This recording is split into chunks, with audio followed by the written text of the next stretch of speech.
Pois bem, olha só, irmãos,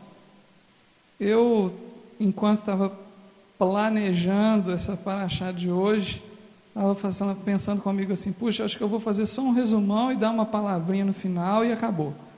Aí, hoje, ao longo do dia, a coisa foi invertendo, e aí o resumo foi ficando cada vez menor, e eu acho que o assunto cada vez maior.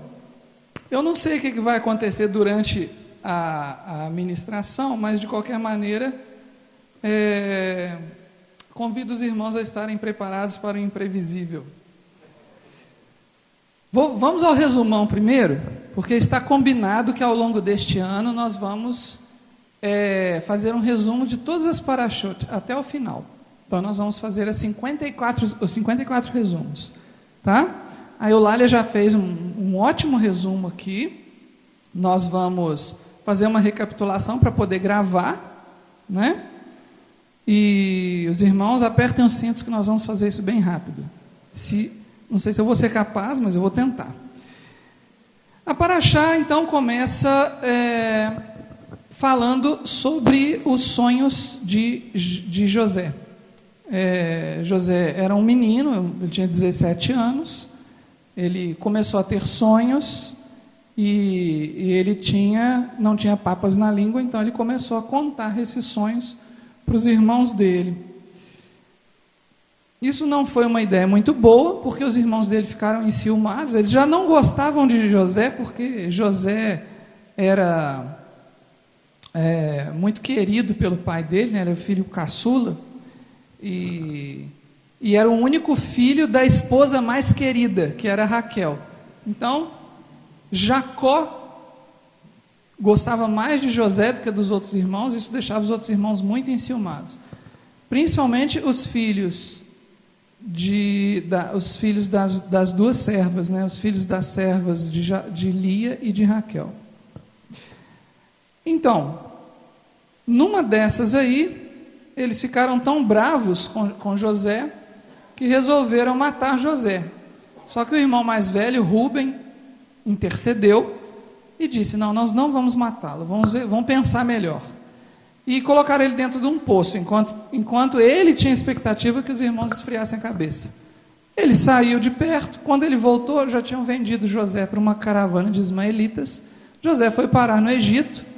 Lá no Egito, José foi morar na casa, foi vendido, né, para um comandante da guarda do faraó, chamado Potifar.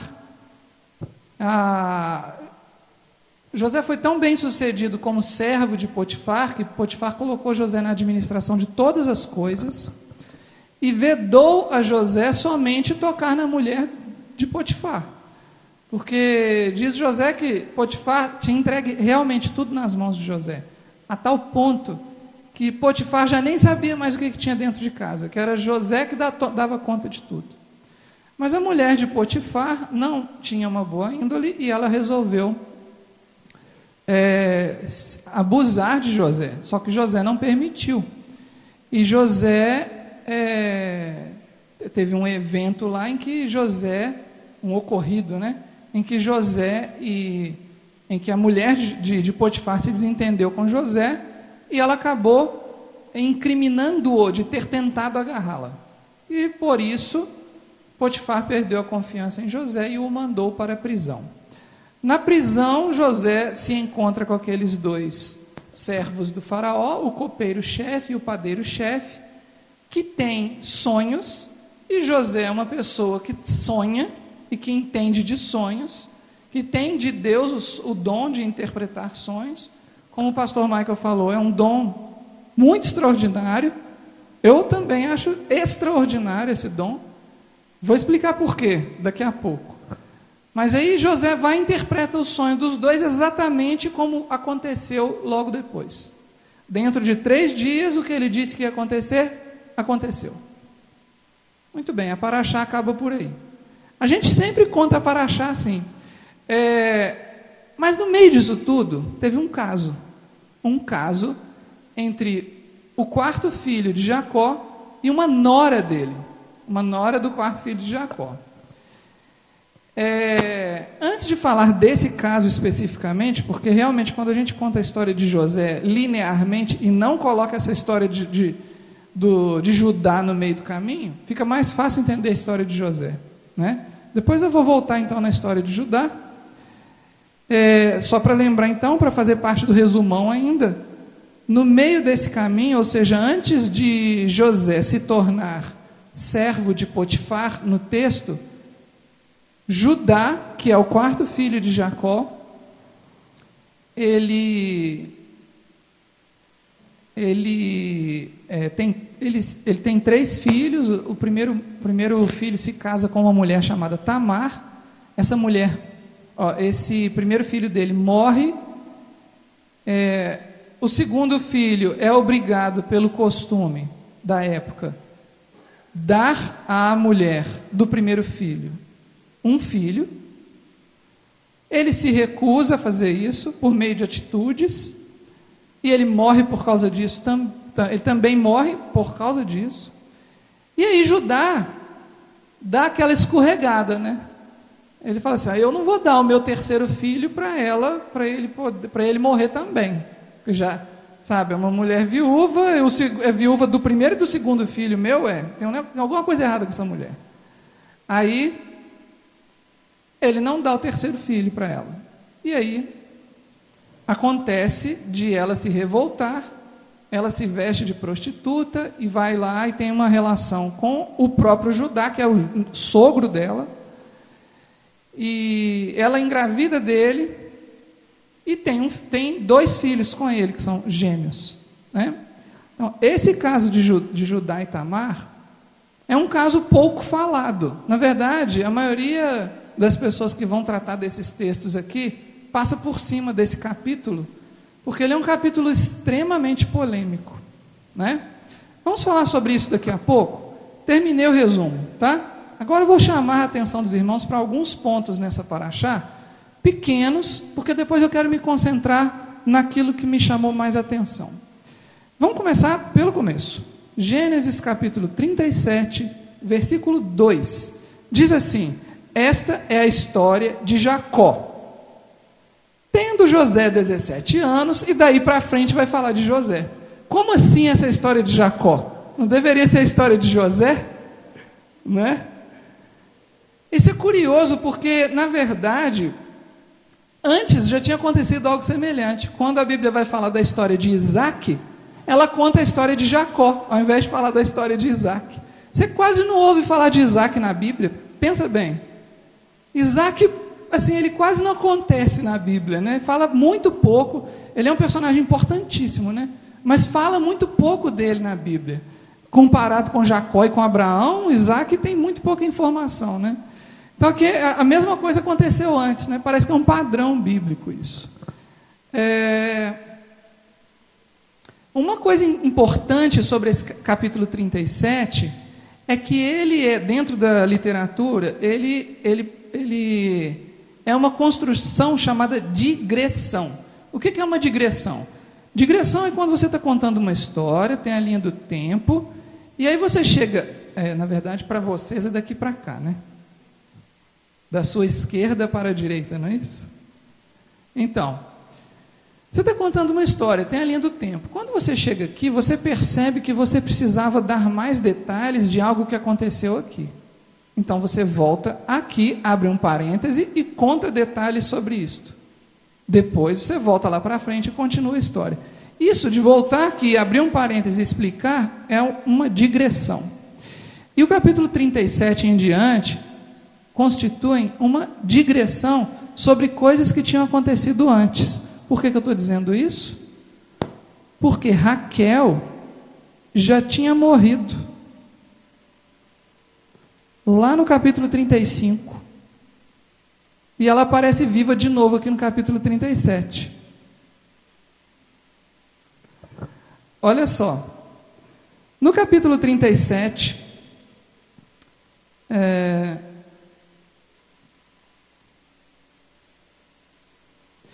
versículo 9. Capítulo 37, versículo 9, diz assim: Teve José ainda outro sonho e o referiu a seus irmãos, dizendo: Sonhei também que o sol, a lua e 11 estrelas se inclinavam perante mim.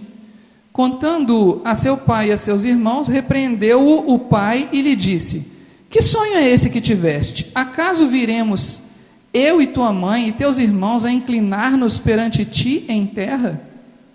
Como assim? A mãe dele ainda está viva aqui, né? Quer dizer que Benjamim ainda não tinha nascido. E ele já tinha nascido no capítulo 35. Final do capítulo 35. Versículo 16. Diz assim: partiram de Betel e, havendo ainda pequena distância para chegar a Efrata, deu à luz Raquel um filho, cujo nascimento lhe foi a ela penoso. Em meio às dores de parto, disse-lhe a parteira: não temas, pois ainda terás este filho.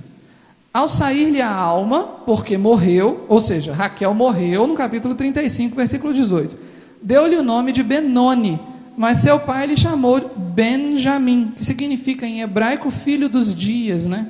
Filho da minha velhice. Assim morreu Raquel e foi sepultada no caminho de Efrata, que é Belém. E depois ela aparece de novo no capítulo 37. Quer dizer que esse texto é uma digressão, não quer dizer que ela nasceu de novo, que ela ressuscitou ainda. Ela ainda vai ressuscitar, mas não foi, né? Quer dizer, eu creio que Raquel vai ressuscitar. Mas não foi nesse momento. Na verdade, está contando um detalhe de algo que aconteceu antes de Benjamim nascer, né?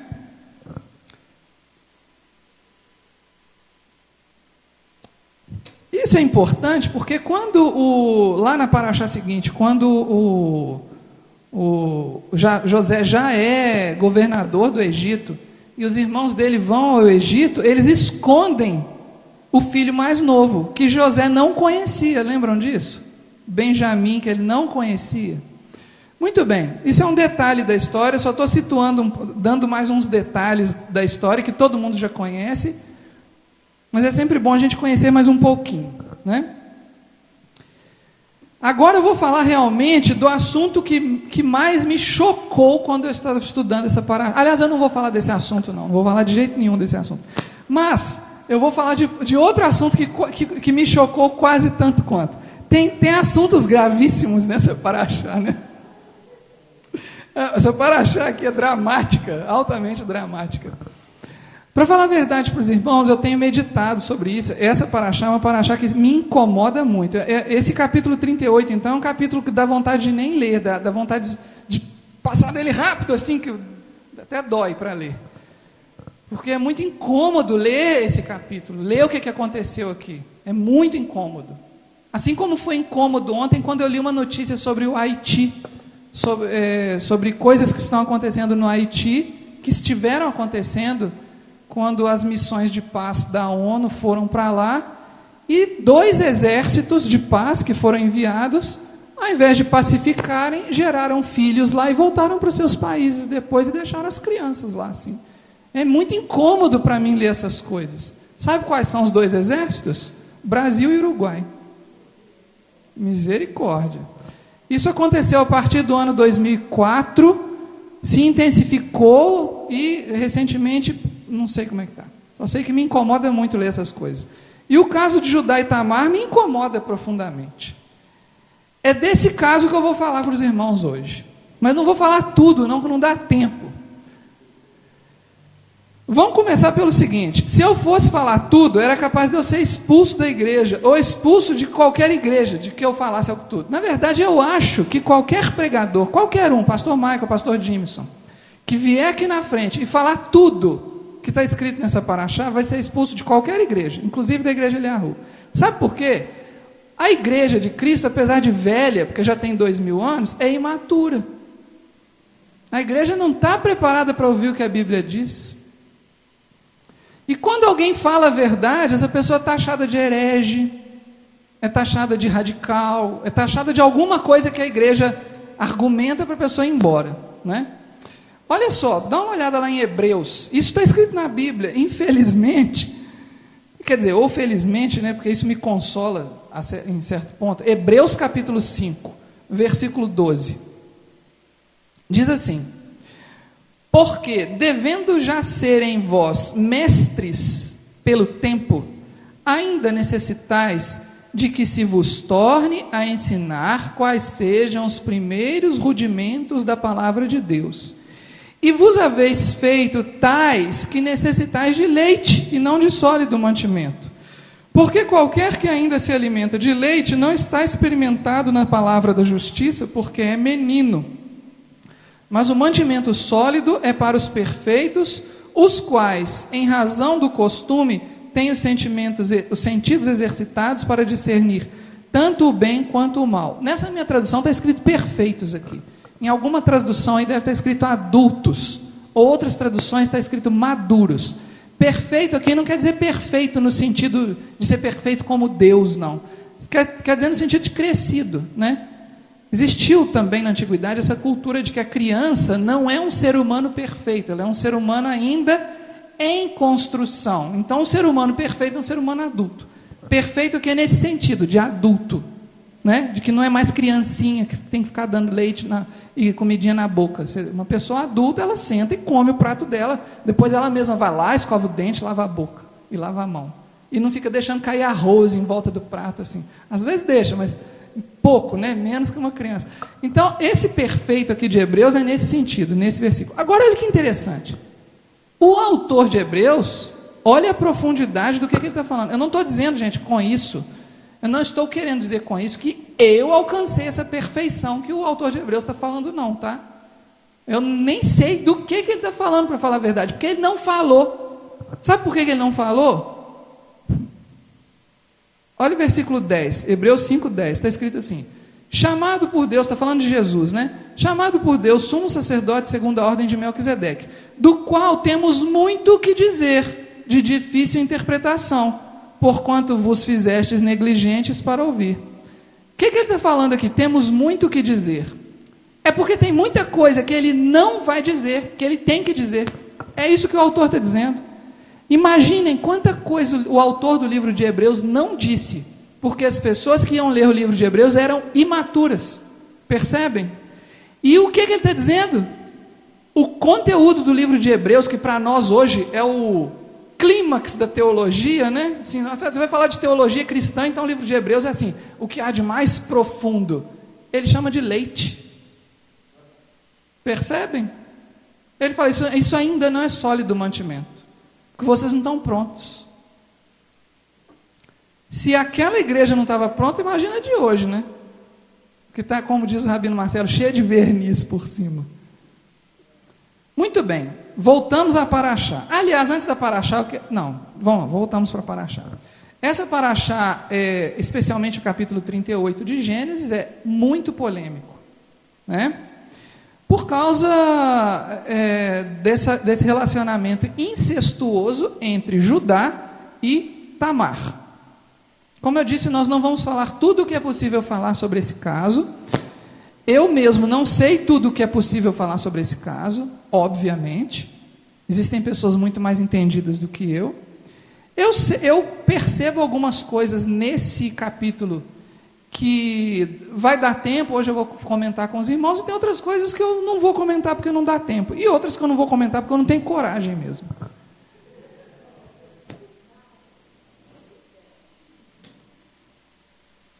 Então, primeira coisa que a gente vê aqui, vamos narrar o fato. Judá era sogro de Tamar. Aí Judá, ele, em determinado momento, promete a Tamar que ele vai dar o terceiro filho para ela. Não é que ele vai dar para eles se casarem, não. É para o terceiro filho dela gerar nela um filho para o primeiro filho dele. Você fala assim, que doideira é essa? Que maluquice é essa, né? Tipo, isso é inconcebível nos dias atuais. É inconcebível, mas doa a quem doer é lei de Deus. Vocês acreditam nisso? Deuteronômio, vamos dar uma olhada lá. Deuteronômio, capítulo 25. Chama lei do levirato. A lei do levirato, ela é mais específica e mais clara do que o que está escrito em Gênesis capítulo 37. Porque em Gênesis capítulo 37 só fala assim, olha, ele vai me dar um filho, e esse filho vai ser do meu marido que morreu, né? É como se Tamar estivesse pensando dessa maneira. Mas lá em Gênesis capítulo 25 fica mais claro que na verdade, quem vai... somente o primeiro filho. Então, eu vou, por exemplo, lá, o Judá vai dar o segundo filho para Tamar, e o primeiro filho que esse filho de Judá gerar em Tamar, será considerado filho do primeiro filho de Judá, e não filho do segundo filho de Judá. Isso está escrito em Deuteronômio capítulo 25, versículo 5. Olha o que diz: se irmãos morarem juntos e um deles morrer sem filhos, então a mulher do que morreu não se casará com outro estranho fora da família. Seu cunhado a tomará e a receberá por mulher, e exercerá para com ela a obrigação de cunhado. Qual que é a obrigação de cunhado? Gerar nela um filho para o irmão morto. Muito maluco isso, né? Para nós, nos dias de hoje. Tem uma curiosidade ainda mais maluca ainda nesse versículo. Não está falando em momento nenhum que esse moço que vai gerar um filho na moça, que ele é solteiro. Não fala que ele tem que ser solteiro. Inclusive, se ele já for casado, mesmo assim ele tem que ir lá e fazer um filho nela, né? É difícil engolir uma história dessas. Nos dias atuais é difícil engolir. Essa lei é citada depois por mestres da lei, lá em os saduceus principalmente, lá em Mateus capítulo 22, nós não precisamos ir lá não, porque queriam argumentar com Jesus contra a ideia da ressurreição, porque disseram assim: Jesus, olha só, pela lei do levirato, uma mulher se casou com um homem que tinha 6 irmãos, então eram 7 homens na casa, aí a mulher casou com aquele homem, e ele morreu sem deixar filhos, então veio o irmão, segundo irmão dele, e se uniu a ela para gerar filho, mas ele também morreu, veio o terceiro, morreu até, e por final a mulher morreu também, sem ter filhos. Quando eles ressuscitarem, quem deles será o marido dela? Porque queriam argumentar com Jesus que a ressurreição é um esquema impossível, por causa desta lei, porque se ressuscita todo mundo, como é que vai ser na hora que ressuscitar? Quem é que vai ser o marido dela, afinal de contas, né? Aí Jesus falou: não, mas espera aí, vocês estão pensando errado na ressurreição, não é assim que funciona a ressurreição. Depois vocês confiram lá, em Mateus capítulo 22, versículos 23 a 28. Não precisa olhar agora, porque a gente vai continuar em Deuteronômio. Deuteronômio 25, 5 a 10. Olha como é séria essa lei do levirato. Seríssima. Versículo 6, capítulo 25, versículo 6. O primogênito que ela... Vou ler de novo do versículo 5 para contextualizar. Se irmãos morarem juntos e um deles morrer sem filhos, então a mulher do que morreu não se casará com outro estranho, fora da família. Seu cunhado a tomará e a receberá por mulher, e exercerá para com ela a obrigação de cunhado. A tomará por mulher não significa que ela só vai ter um filho com ele e depois está dispensada. Não. Significa que ela vai ser esposa dele a partir de então. O primeiro filho, olha lá, versículo 6. O primogênito que ela lhe der será sucessor do nome de seu irmão falecido. Quer dizer, então, o primeiro filho dela vai ser, portanto, considerado filho do que morreu, para que o nome deste não se apague em Israel. E aí, sim, daí para frente, como mulher do segundo, aí daí para frente os filhos que ela gerar serão do segundo. Porém, se o homem não quiser tomar sua cunhada, subirá esta à porta aos anciãos e dirá: meu cunhado recusa suscitar a seu irmão nome em Israel, não quer exercer para comigo a obrigação de cunhado. Então os anciãos da cidade devem chamá-lo e falar-lhe, e se ele persistir e disser: não quero tomá-la, então sua cunhada se chegará a ele na presença dos anciãos e lhe descalçará a sandália do pé e lhe cuspirá no rosto e protestará e dirá... Olha a vergonha, gente, isso é uma grande vergonha, né? Imagina isso aqui 3.000 anos atrás, em praça pública, na frente de todo mundo, o cara tem que ficar em pé e a mulher tem que ficar na frente dele e cuspir e xingar. Protestará, que quer dizer isso, tem que xingar o moço lá. E ele tem que descansar, né, descalçar, né, os pés dele. Protestará e dirá: assim se fará ao homem que não quer edificar a casa de seu irmão, e o nome de sua casa se chamará em Israel a casa do descalçado. Para nós parece engraçado esse nome, né?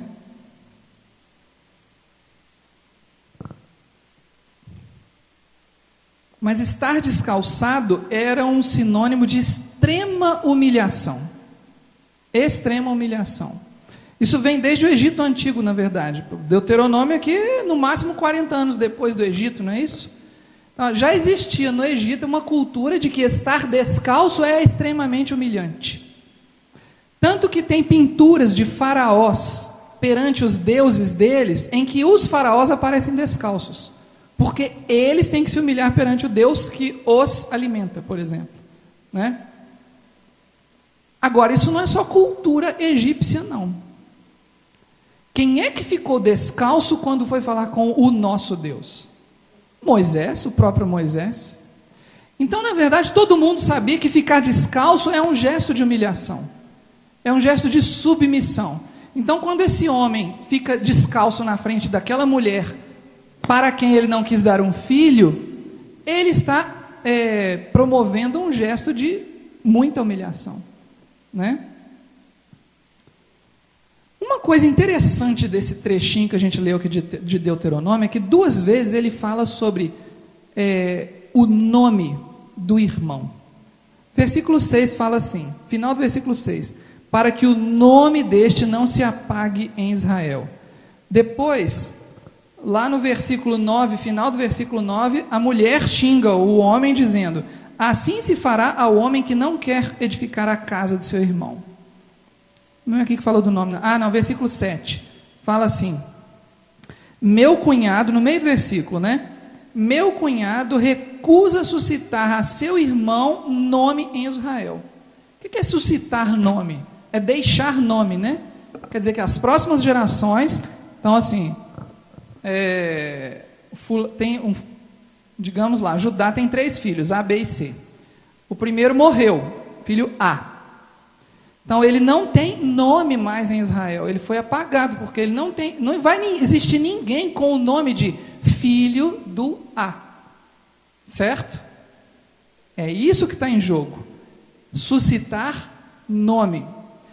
Hoje mesmo eu estava assistindo um documentário sobre o Egito Antigo e descobri uma coisa interessantíssima sobre os egípcios. Lembra que eu falei 2 semanas atrás que muitas coisas que a gente acha que a Bíblia copiou a cultura egípcia, na minha opinião é o contrário. Que alguém no passado conheceu Deus e ensinou culturas da parte de Deus para seus filhos, e depois essas culturas começaram a se desvirtuar, e no final das contas gerou a cultura egípcia, a cultura fenícia, a cultura babilônica e assim por diante. Conclusão: em todas as culturas do mundo tem alguma sobra do que Deus ensinou para Adão, por exemplo, ou do que Deus ensinou para Noé, entendem? Porque em algum momento os ancestrais de todas as culturas tiveram contato com os ensinamentos de Deus para o homem. Então, quando o egípcio aprende que estar descalço na frente de pessoas é um gesto de humilhação, e aí depois a Bíblia fala isso, não quer dizer que a Bíblia copiou o Egito, não. A Bíblia só está registrando algo que Deus provavelmente já tinha ensinado anteriormente, para uma cultura anterior à dos egípcios, certo? Agora, estar descalço em determinadas circunstâncias, né, gente? Você vai ficar descalço, por exemplo, para nadar. Isso não é humilhação, não, né? Vai ficar descalço para tomar um banho. Não é humilhação, não é disso que está falando. Vai ficar descalço para se deitar e dormir. Não é humilhação isso. Né? Ali falou muito especificamente, a pessoa vai ficar descalça em praça pública enquanto a mulher xinga ele. Isso é humilhação. Muito bem, voltando lá na Paraxá, Gênesis capítulo 38, a gente vê então Judá se recusando a dar o 3º filho dele para suscitar nome ao primeiro filho que havia morrido. Nome, gente, é uma coisa extremamente importante na Bíblia.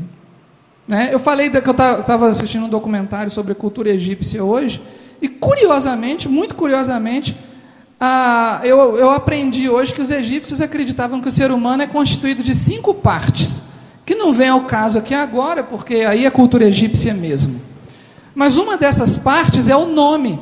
Então tem o corpo, tem o espírito, e o nome é uma das partes. Existem culturas atuais que acreditam existem até teologias que dividem o ser humano em 2 partes, ou em 3 partes. Os egípcios dividiam o ser humano em 5 partes. Eu vou falar para os irmãos. Era o nome, o corpo, o espírito, o caráter e a sombra. A sombra que se projeta. Todo ser humano tem uma sombra. Os egípcios acreditavam que o ser humano que perde qualquer um desses 5 elementos não tem vida eterna. Por isso que eles mumificavam o corpo, porque eles acreditavam que o corpo tem que continuar. Senão o ser humano não tem vida eterna. O nome era tão importante que todo egípcio tinha o seu nome gravado numa pedra.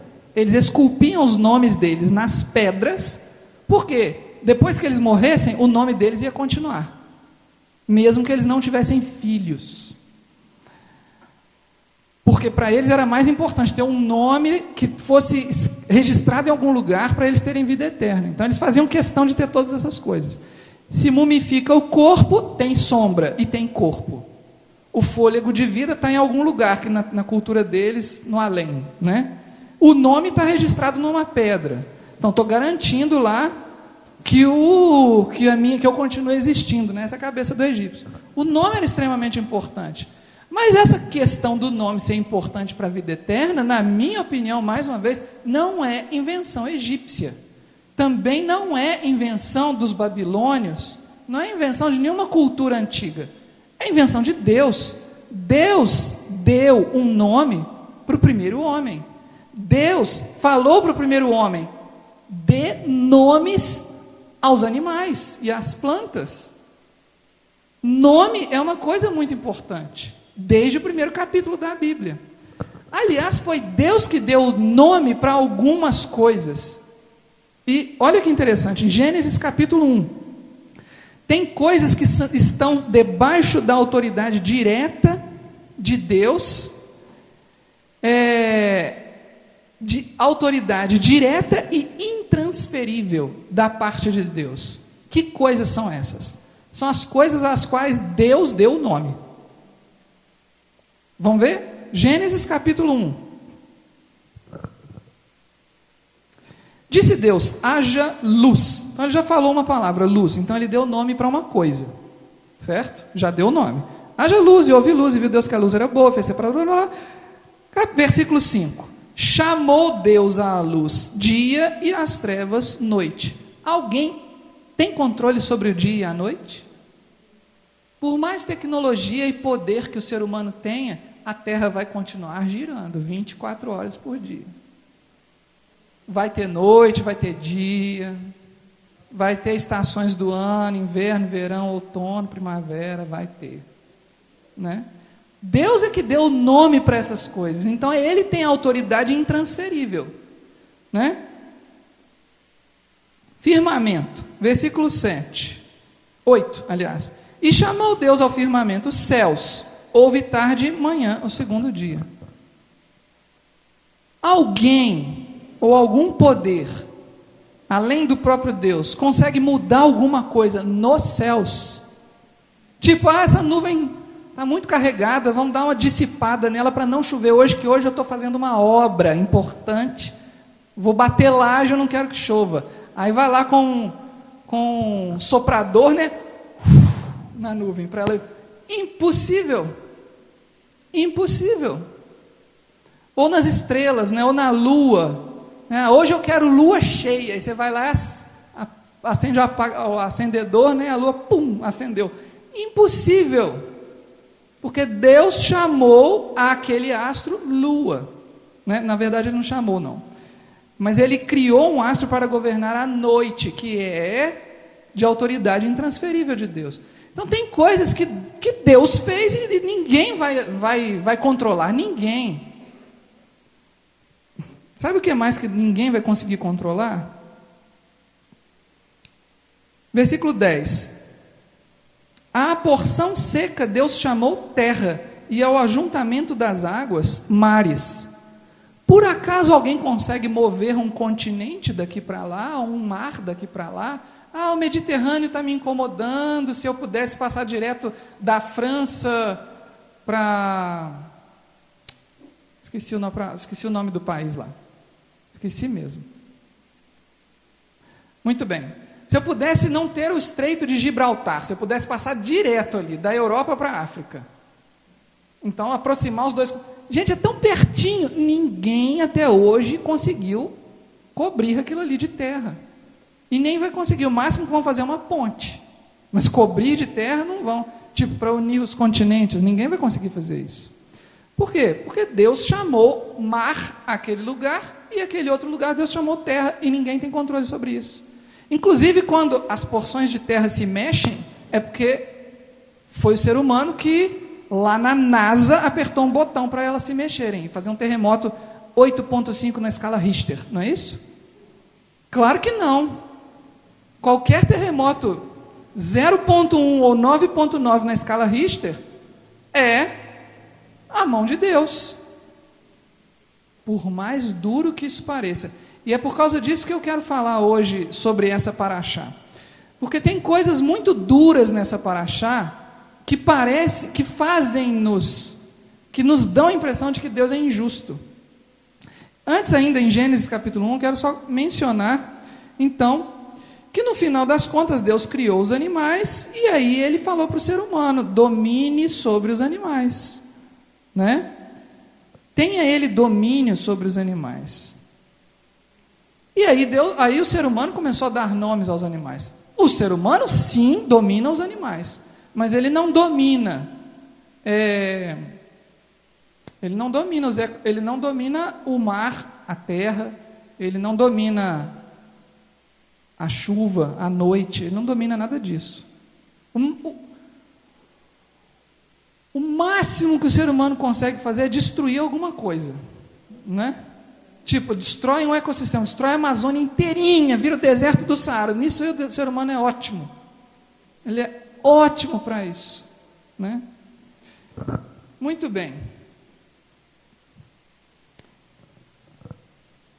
Nome é uma coisa importantíssima. Por quê? Porque através do nome você coloca função, você coloca autoridade, você define o destino de uma coisa através do nome.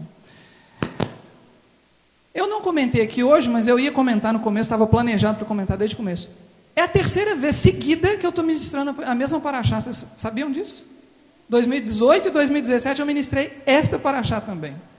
Eu não vou repetir nada do que eu falei nos 2 anos passados. Vocês podem consultar lá depois no YouTube, está lá para vocês ouvirem, e para eu também ouvir, do início ao fim.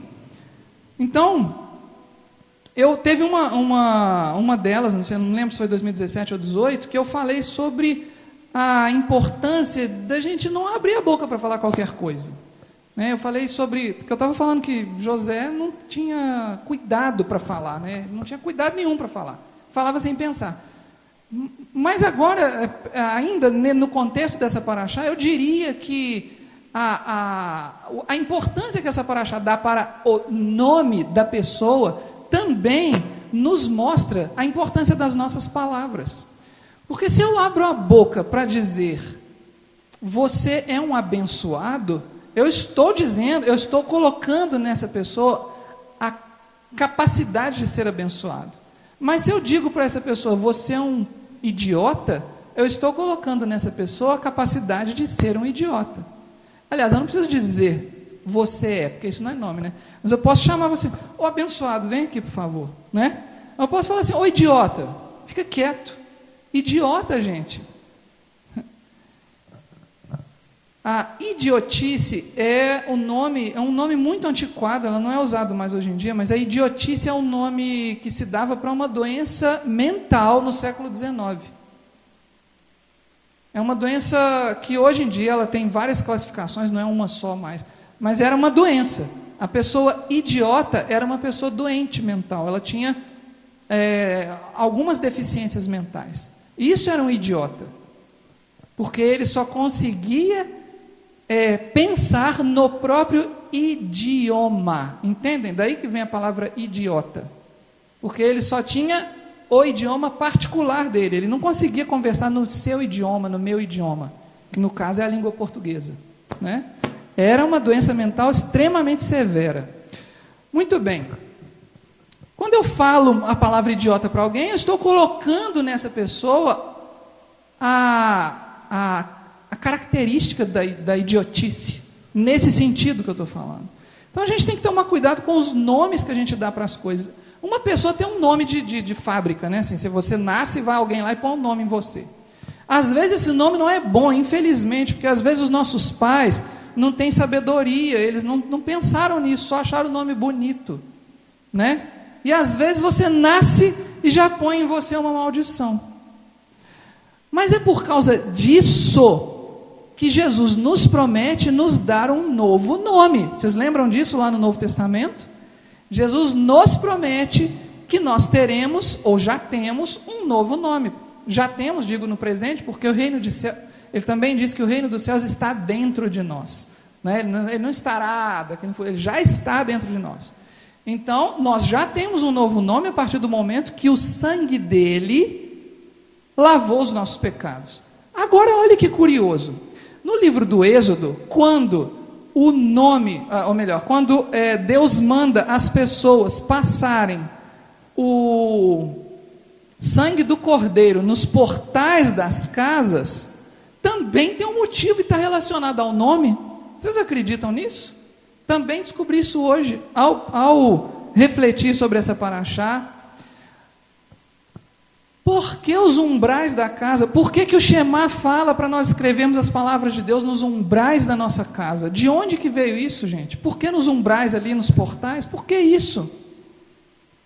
Porque no Egito, os descendentes de Israel já não moravam mais em tendas.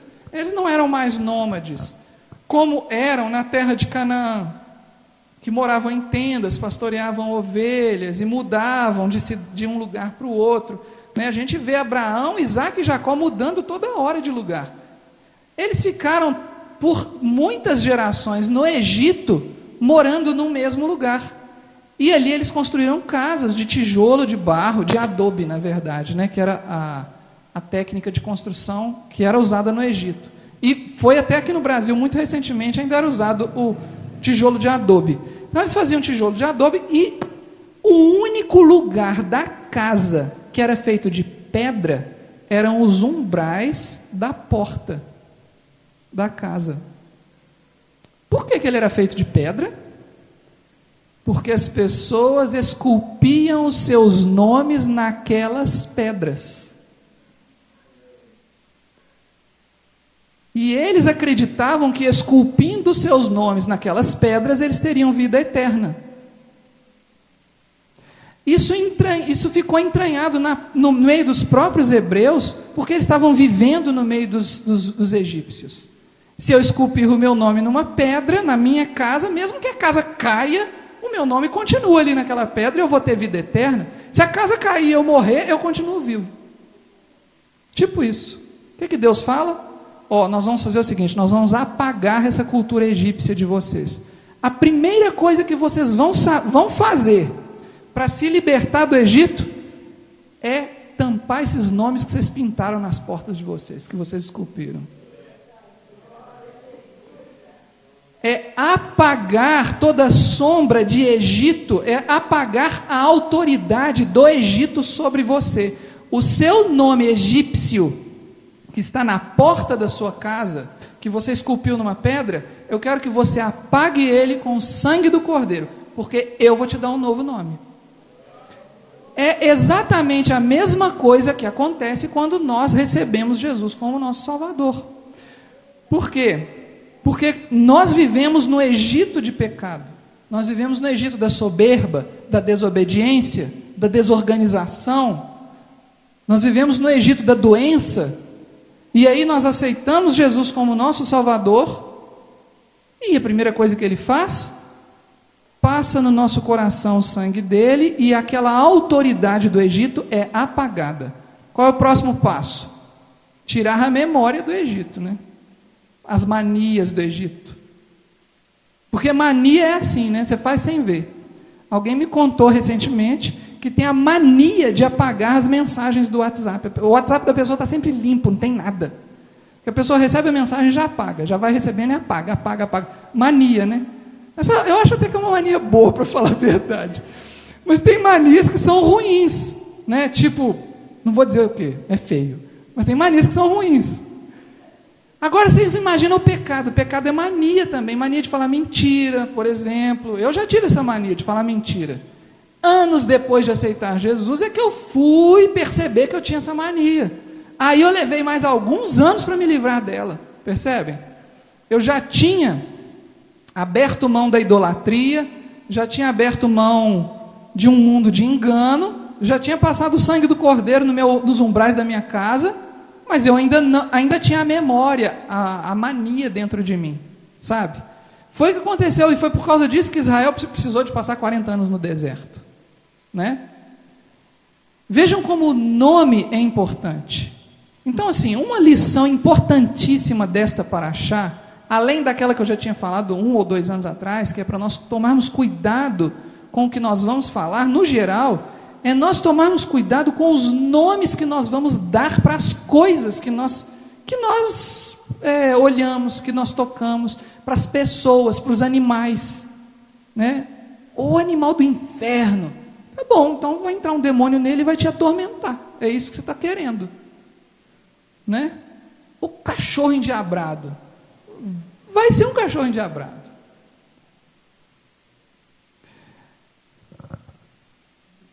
Não era isso que eu tinha preparado para falar aqui hoje, hein? Nada disso. Agora eu vou dar uma pincelada no que eu tinha preparado para falar. O tempo já acabou, pior é isso. Não, melhor, né? Quer dizer que Deus queria que eu falasse disso. Então, Judá teve essa dificuldade de liberar, né, o cumprimento da lei para que Tamar pudesse ser mãe de uma pessoa que suscitasse nome para o seu marido falecido, e isso para Deus não foi nada agradável. Nós vemos que ao longo do capítulo 38 de Gênesis, Deus se aborrecendo cada vez mais com Judá. Quando eu digo que essa paraxá me incomoda, é que eu falo assim, gente, mas, claro, hoje eu não penso assim mais não, tá, gente? Já tem um tempo que eu parei de pensar assim, para falar a verdade. Me incomodava essa paraxá, me incomodava esse capítulo, né? Desde adolescente. Mas eu acho que muita gente se incomoda, né? Eu quero compartilhar com os irmãos um pouco do que me fez não me incomodar tanto assim com ele. Porque a gente olha, assim, de modo geral as pessoas olham e falam assim, mas Deus tem uma lei injusta, né? Tipo, obrigar o sujeito a ter filho com uma mulher que não é dele, obrigar a mulher a ter filho com um homem que não é o marido dela. Parece injusto isso, né? Sabe outra coisa que parece extremamente injusta nessa paraxá? Extremamente injusta. Abraão só teve filho quando Sara já tinha 90 anos. Esperou, teve a promessa. Quando ele tinha 75 anos, ele teve a promessa, ainda esperou. Isaac, depois que casou com Rebeca, orou 20 anos para Rebeca ter um filho. Jacó queria ter filho com Raquel, e Raquel não tinha. Demorou para Deus abençoar Raquel e ter um filho. Tamar se deitou uma única vez com Judá e teve gêmeos.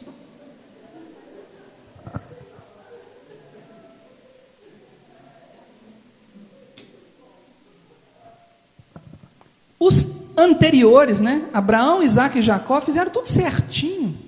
Jacó trabalhou 14 anos para poder pagar o casamento dele com Raquel. Isaac levou um monte de presentes para pagar a Rebeca. Abraão cuidou de Sara, assim, com um amor a vida inteira, tudo certinho. Judá e Tamar, olha só, Judá achou que estava se deitando com uma prostituta, já estava errado. Ele não sabia que era a nora dele, né? Tamar sabia que ele era o sogro. Tamar sabia que ele era o sogro. Então, ela, na cabeça dela, ela sabia que estava cometendo um incesto, que é outro pecado. Na cabeça de Judá, ele sabia que ele estava cometendo o pecado da prostituição, e na cabeça de Tamar, ela sabia que estava cometendo incesto. Mesmo assim, ela foi abençoada com gêmeos, numa única noite. Não sei se era de noite, mas diz aqui que eles se deitaram, né? Então, não parece extremamente injusto isso? Hoje nós vemos isso no nosso cotidiano. Às vezes uma mulher que faz tudo direitinho, segue tudo, não consegue ter filhos. Casa e não tem filhos, passa anos e não consegue ter filhos. E depois tem uma outra que consegue ter filhos assim, com uma facilidade que a gente nem acredita. Parece injusto isso, não parece? Mas, irmãos, nós não temos autoridade para julgar o que é justo e o que é injusto no que diz respeito ao surgimento da vida. Nós não temos autoridade para fazer isso, a menos que a Bíblia diga. Por exemplo, atualmente eu ando meio contra a ideia de transgênicos, porque tem uma paraxá que Deus fala, tem um mandamento que Deus fala para não juntar sementes diferentes no mesmo canteiro. Quanto mais juntar genes diferentes na mesma semente, né? Para poder gerar um transgênico. Eu ando contra essa ideia, mas isso aí é outro assunto. Então, assim, a menos que a Bíblia fale expressamente, nós não somos dignos para julgar o que é justo ou injusto com relação ao surgimento da vida. Nós temos a tendência de querer ser mais justos do que Deus. Jó teve essa tendência de querer ser mais justo do que Deus. Nós não podemos fazer isso. Não nos compete fazer isso. Por acaso, aí quando a gente lê isso aqui, fala assim, então Deus abençoou Tamar, no meio daquela confusão, Deus abençoou Tamar e deu 2 filhos para ela, porque Deus tinha se aborrecido com Judá e os filhos dele. O segundo filho de Judá, Deus matou ele, porque ele se recusava a deixar a semente dele dentro da Tamar. Porque, especificamente, ele não queria que o nome do irmão dele prevalecesse. Percebem? Deus ficou aborrecido com o segundo filho de Judá, porque o segundo filho de Judá não queria que o nome do primeiro irmão dele prevalecesse. E matou. Você fala assim, que negócio doido é esse? Não nos compete fazer esse julgamento, não está no nosso poder. E tem 2 parábolas de Jesus que ilustram isso muito claramente. Eu mencionei essa parábola numa pregação algum tempo atrás, eu vou voltar nela aqui, porque é muito importante. Vamos a Mateus capítulo 20. Eu não vou falar das 2 parábolas, não, vou falar de uma só. Mateus capítulo 20 tem aquela parábola dos trabalhadores na vinha. Algumas outras Bíblias devem ter outros títulos aí. E aí tem nessa parábola tem o dono da vinha que chama os trabalhadores ao longo do dia. No final do dia ele paga o mesmo salário para todo mundo. Até para aquele que trabalhou só 1 hora no final do dia, ganha o mesmo salário de quem trabalhou o dia todo, a manhã toda, o dia todo, e tomou sol na cabeça. E a gente fala assim, que administrador mais doido esse? Que falta de juízo, né? Parece falta de juízo. A pessoa pagar o mesmo valor para todo mundo e as pessoas estão trabalhando diferente, parecendo o governo brasileiro. Mas nesse caso aqui, irmãos, a gente não pode protestar, não. Contra o governo a gente pode protestar, mas nesse caso aqui, não. Deus está falando. Aqui o administrador é Deus. E olha o que diz lá no capítulo, no versículo 15. Porventura não me é lícito fazer o que eu quero do que é meu? Ou são maus os teus olhos porque eu sou bom? Se Deus resolveu abençoar Tamar com 2 filhos, apesar do pecado dela e do próprio Judá, isso nos compete julgar Deus? se Ele é o dono da vida, e aí, portanto, né, para encerrar essa paraxá de hoje, fica uma advertência para todo mundo que um dia olhou para essa paraxá e falou assim: Deus é injusto. Fica uma advertência. Quem somos nós para julgar Deus? Eu acho que essa é uma lição importantíssima. Quem somos nós para julgar Deus? Deus se afeiçoou tanto de Tamar, que um dos filhos dela, Pérez, aparece na genealogia do Messias. Mateus capítulo 1, dá uma olhada lá. Volta em Deuteronômio, Gênesis, capítulo 38, né? Finalzinho do capítulo 38.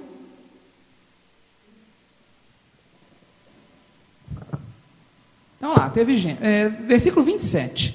Aconteceu que, estando ela para dar à luz, Tamar, havia gêmeos no seu ventre. Ao nascerem, um pôs a mão para fora e a parteira, tomando-a, lhe atou um fio encarnado e disse: este saiu primeiro. Mas recolhendo ele a mão, saiu o outro, e ela disse: como rompeste a saída? E lhe chamaram Pérez. Esse Pérez está na genealogia de Jesus. O que significa isso, estar na genealogia? Quer dizer que Jesus tem o sangue de Pérez. Quer dizer que Jesus é descendente de Judá através dessa bagunça toda que a gente viu. Quem gosta muito de pureza, sangue puro, aquela coisa toda linear, bonitinha e tal, esses aí, Jesus não era assim não. Sinto muito. Jesus passou por cima disso aí. E a justiça é a justiça de Deus. Mateus capítulo 1, versículo 3. Judá gerou de Tamar a Pérez, e Pérez a Zerá. Judá gerou de Tamar a Pérez e a Zerá, os dois gêmeos. Pérez gerou Esrom, a Arão, e foi até chegar em Jesus. Na genealogia de Jesus, que aparece em Lucas, também aparece Pérez, o mesmo menininho bagunçado. Lucas capítulo 3, versículo 20 e... aí 20 e muitos, deixa eu ver aqui. Versículo 33. Lucas capítulo 3, versículo 33. Porque em Lucas a genealogia é de trás para frente, né? É de Jesus para Adão, e não de Abraão para Jesus, como em Mateus. Então, Lucas capítulo 3, olha só, versículo 33. Naasson, filho de Aminadab, filho de Admim, Admim, filho de Arni, Arni, filho de Esrom, este filho de Farés, filho de Judá. Peraí, quem é esse Farés, filho de Judá? Se você põe isso em letras hebraicas, é a mesma palavra, Pérez, a mesma palavra, certo? Então não tem diferença nenhuma entre esse Farés e o Pérez, é a mesma palavra em hebraico, porque Lucas escreveu em grego, né? Enfim, acho que a lição central deste capítulo 38 de Gênesis é: você não tem que cuidar dos negócios de Deus, certo? Se Deus decidiu fazer assim, amém. Se Ele decidiu fazer assado, amém. Se Ele decidiu fazer cozido, amém também. Amém? Pastor Michael, desculpe pelo atraso. Que o Senhor nos abençoe, que Ele nos dê sabedoria para nós descansarmos nas mãos de Deus, que Ele nos dê sabedoria para nós ouvirmos a voz de Deus, lermos as Escrituras e termos a humildade de tirar as sandálias perante Ele, para nós crermos que o que Ele faz é certo, e não cumpre a nós decidir se o que nós acreditamos que é certo é melhor do que o que Deus acredita que é certo. Cumpre a Deus decidir isso.